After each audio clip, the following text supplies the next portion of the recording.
Beloved Saints, today's 5-minute message of redemptive history is about the Levites, ministers of the temple, part 3, from the 6th book of the Redemptive History series, the eternal high priest of the covenantal oath. Last time, we learned how the Levites were to perform the duties for the whole congregation before the tent of meeting. At this time in part 3, let us examine the distinct characteristics of Levitical duties and share God's grace together. The Levites were consecrated ministers who ensured that all Israel received God's merciful atonement and that no plague would come upon them. Numbers 8 verse 19 states, "From among all the Israelites I have given the Levites as gifts to Aaron and his sons to do the work at the tent of meeting on behalf of the Israelites, and to make atonement for them, so that no plague will strike the Israelites when they go near the sanctuary." Although the priests offer the sacrifices for the atonement of sin, the Levites served in the tabernacle and assisted the priests in performing the sacred service. In so doing, they helped obtain atonement for the sins of Israel and made sure that no plagues would befall them. In other words, God's holiness and glory were preserved through the Levites, while the people were able to avoid the wrath of God. This was the Levites' definitive and most important duty. Then why was this duty given to the Levites? This reason can be found in Numbers 8 verse 16. It states, "The Levites are the Israelites who are to be given wholly to me. I have taken them as my own in place of the firstborn, the first male offspring from every Israelite woman."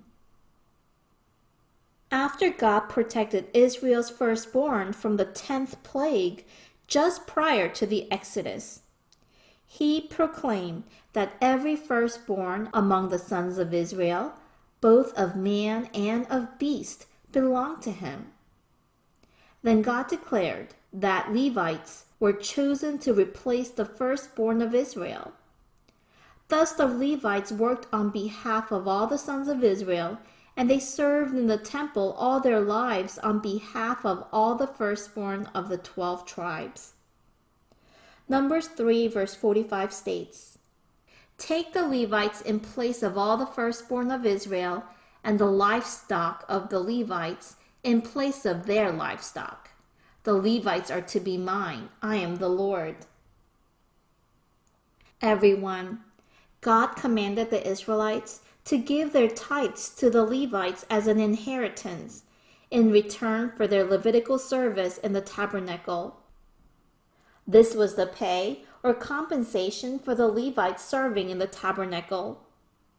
In turn, the Levites offered a tenth of their tithes as a heave offering to God. Then the heave offering was given to Aaron the priest, so it could be given to the priests serving in the tent of meeting as their compensation. Thus the heave offering and the wave offering that were given as an inheritance to the priests became their perpetual allotment. The first ripe fruits offered to God were also given to the priests. God instituted this as an everlasting covenant of salt to the priests and their descendants. This is recorded in Numbers 18 verses 8 to 19. Beloved Saints, in Exodus 4 verse 22, God says, "Israel is my son, my firstborn." This foreshadows the assembly of the firstborn in the end times, and they are the saints receiving salvation. I pray that we will believe in Jesus Christ, who is the first fruit of resurrection and the true firstborn. By doing so, let us become the spiritual firstborn and enter the assembly of the firstborn in the end time. I bless in the name of the Lord.